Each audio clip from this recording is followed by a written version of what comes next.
So with me, I've got Tony Jarvis from Checkpoint. Tony, you're involved in security. If I'm in business, what sort of things do I have to worry about? I know I need to worry about security, but for a person who's running a network, what are the things that I need to have to protect not only myself, my staff, but the people I do business with?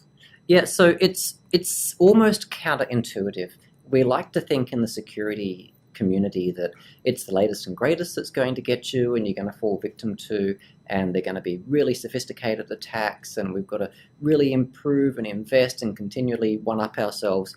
But that's not how the most common attacks eventuate.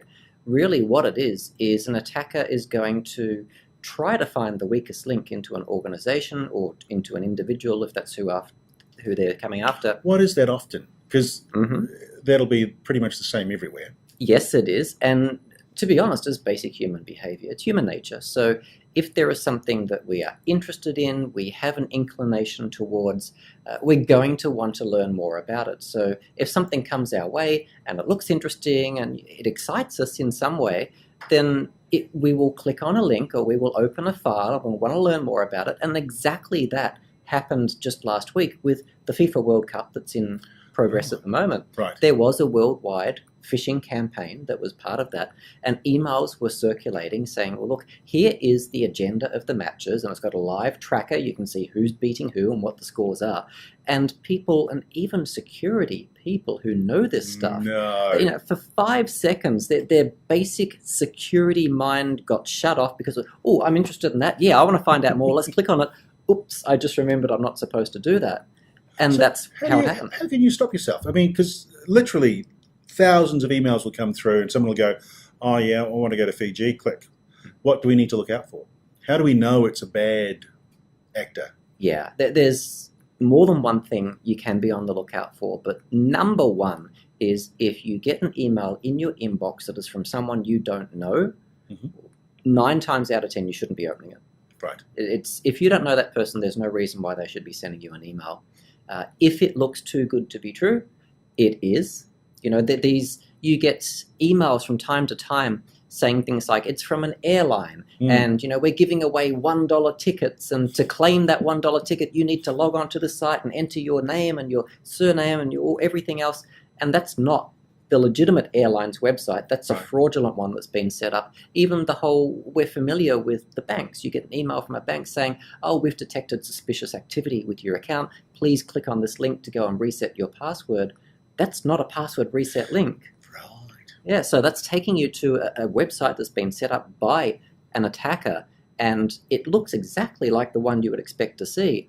But when you enter in your username, your password, your email address, your new password, they're getting that. And then they can go in and sign into the legitimate service as you, drain your funds from your account, change your password, lock you out, and make life really inconvenient for you. Every organization has a security team, and they know this stuff because it's their job. They're doing it 9 to 5. And that's not the majority of the people working in any organization. You know, we've got people in HR and payroll and sales folks and everybody else. And to them, security is something that they don't want to think about. It should be transparent. They've got their own job to do, and they don't want an even bigger burden. So we try to train them. We try to get the word out. But even if we do, and we go around and we say, look, this is what a bad email looks like, and these are the sorts of things you should look for, we know that that training is very short-lived. You know, people will go back to their default behavior within a month or two after that takes place. So default behavior, which is something that we all grow up, and that's how we learn to do things. We do things over and over again. What would be a good default behavior for security? Well, really what we want to do is we want to understand who it is that's communicating with us, why, do we know this person, what is the reason for the email, what sort of thing are they asking us to do. The basics with the common sort of things that are going after the people who aren't security folks is you need a way to get to them and you need them to do something. So a common way that we will go out and get to them is by email. That's a huge portion of how that stuff comes in, but it can also be text messages on your phone. It can be social media. You can get a message from someone you don't know on Facebook. And this is something else that happens. People will get onto Facebook and they will copy photos Yes. of the friends you have, set up a new account, use the same photo, use the same name. You think it's that person you already know, it's someone completely different. Yeah. So that makes life a little more difficult. But that's the getting the message out there, contacting the person. Then what do you want them to do? If you're trying to attack somebody, you want them to either click on a link or you want them to download a file. Because both of those are ways that whatever device you're using, your mobile device, your laptop, can become compromised. So just clicking will compromise you. Yes, just clicking is all it takes, because by clicking you're visiting a website. And by visiting a website, you can have scripts that are run in the background and that does things on the device that you're using. And those actions are often all it takes to run commands that will actually enable things you don't want done. What is it that you're wanting when it comes to a behavior for larger businesses? Smaller businesses, I can understand that. But I think with the banks, with larger enterprise businesses, they look after a lot of our contact details and even more personal details. What should they be doing? So the banks, there's good news and bad news here. The good news is that the banks are doing really good security for their users. Yeah. So, for example, you log in, you create an account, you tell it the password you want to use. It says, no, sorry, we're not going to let you use that password. It's not long enough. It's not complicated enough. Even when you want to sign in, you need to have some sort of token, or they will send you a temporary code to your phone. Look, the security there is good. No problem. What we're worried about, though, is not the users of the services so much, because that's often quite good, but the people internally in the organizations, because if you want to attack a company, you're going to go after somebody in that company. Right. So that means, for example, look, I travel a lot with my role. It's a regional role, and my travel agent that I use through my employer will send a daily email saying, well, look, if you're going to this part of the world, it's snowed under, the flights are affected, there's political turmoil in this country, probably stay away from that. Why don't we get daily updates like that about security, saying, hey, World Cup this week, if you get an email about that, steer clear of it, don't click on it. Something as simple as that can be so effective, but we're not doing it. Who could be doing it? Or is there an option, because everyone's doing something new and different all the time? Who's leading the space in security at the moment that you're seeing? Yeah, it's unfortunate that security is very much a case of every company is left to their own methods, and they really need to identify what their risks are, what they're exposed to, prioritize, what are the biggest risks and what are we the most worried about, and then what are we going to start doing about those. There's no one sort of general rule to follow for everybody, and what works for one organization will be very different from another. But it's really addressing the organizational risk and then trying to improve the security mindset of the people that are working there. So, for example, there's a bank right here in New Zealand that I've spent time with, and they have a fantastic training program in place.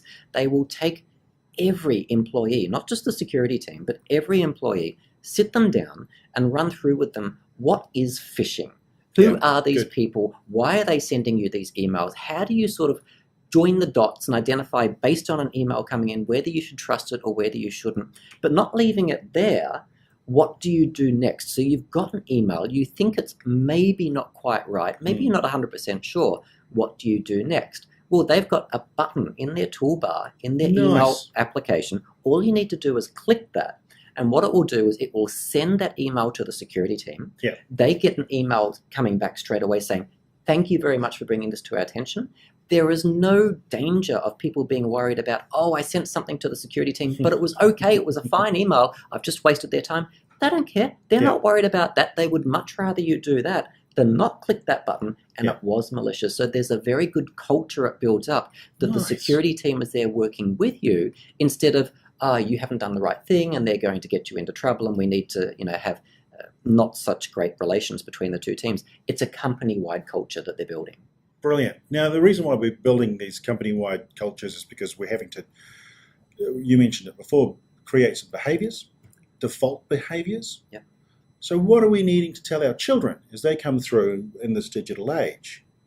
Yeah. This is really, really significant because it's happening more and more, and we hear stories about the children of today, and they grow up with iPhones and iPads, and it's not something new to them, and there was no behavior they really knew before that, and anything's changed. So to them, they will do whatever their friends are doing. Yeah. And you think about the mindset of a child, and to be honest, it's not so different from an adult. It's, we want to have fun, we want to be entertained. If something is quick and easy and convenient, we will do it. If it's hard and complex and cumbersome, we want to stay away from it. And security is often, it's not transparent. There's something we need to do, and it takes extra time, and we've got to think about it. And we don't want to do that. So convenience will always trump security. But with the children, what we really need to do is to train them from a young age that when you're online and you have an online presence, your social media profiles, your Facebook, your chats with your friends, all that sort of thing, you are putting personal information out into a domain where it could become publicly accessible. Not a lot of children are aware of privacy settings in these social media platforms. Not a lot enable it. And what you want to do as a child is share things with your friends. Look, I bought this, or I got this for my birthday, I went here, this is where I was spending my holidays. And some of that information can be used to pretend to be somebody that you might think you know, but you actually don't. Because this information didn't come from a real relationship or friendship with a person. It came because it's a combination of lots of different bits and pieces you've put out on these platforms over the past month, year, whatever it might be, and they are using that to try to trick you into believing that you know somebody. And once you do that, and they will then send you something and get you again to click on a link or open a file, and be based on that trust, then they've taken advantage of somebody's trust and they have access to the machine. There's all sorts of things they could do from there. So it's really about minding your digital presence and trying to figure out what is okay to go online and what should you perhaps try to keep secret. A young child will not understand the significance of posting photos of their brand new toys, or their credit cards if they're lucky enough to have one, or anything with personally identifiable information, your address, things you have of value that somebody might want to steal. So this is something that they need to be taught. How do you teach that? If we're looking at default behaviors as parents, what do they need to be showing their children? I think a lot of it is about just spending time with your children and teaching them. So I grew up in, by today's standards, is probably somewhat strict. You have dinner at the dinner table with your parents, you put your phones and your toys away, and that's time for family time and conversation. And I see a lot of parents these days with children in prams, and the infant has an iPad or an iPhone, and that's their playing games, whatever it might be, and that's their entertainment. And okay, fine, it's good to entertain, but there's not a lot of communication happening between the parent and the child. So have they been told the guidelines for using these sorts of tools? Because that's what they are. They're not entertainment, they're tools, and you need to use them safely. So things like basic internet surfing, there are good sites and there are bad sites, and there are good activities you can participate in, and bad things. So a lot of, well, I shouldn't say a lot, but some families have the computer or a laptop, whatever it might be, in the living room, and the child can use that at certain times of the day with parental supervision. So that's a great idea. And it's really just keeping an eye on what's happening. So if anything is a little concerning, you can get on top of that quite quickly. So when it comes to education, schools, is the Ministry of Education in different places, are they doing anything to change the way that people are using information technology and the security around it? I don't think schools are doing a lot in terms of, look, a school will never be a replacement for a parent. The sort of values we want to instill in children, and how they think about the world, and how they form their relationships, and who they are in terms of their character, that's not really where the school tries to step in so much. Schools are great at building skills, academic skills, and especially in the secondary school sort of environment. Yes, they're now teaching subjects such as programming, and a lot of computing is part of some of these subjects. But in terms of the potential there, the potential for misuse, and the potential to be taken advantage of, I don't unfortunately see a lot of that in the education system from what I see based on my own experience. Would that be something that you'd encourage to change? Absolutely. And I mentioned this doesn't really happen so much at the primary school level, maybe a little bit more at the secondary school level. But what I do see is universities. And universities are all over this. and they're very welcoming of people coming in from industry. Maybe you work for a security company or you're in a security role, and you come and you talk to children about the dangers online. And it's not a typical adult PowerPoint presentation. Yeah. It's stories, and good stories and bad stories, and nothing scary, but just good basic building blocks for building that general knowledge and giving them a path that they can sort of know, well, this is a good practice, and this is something that I should be in the habit of doing.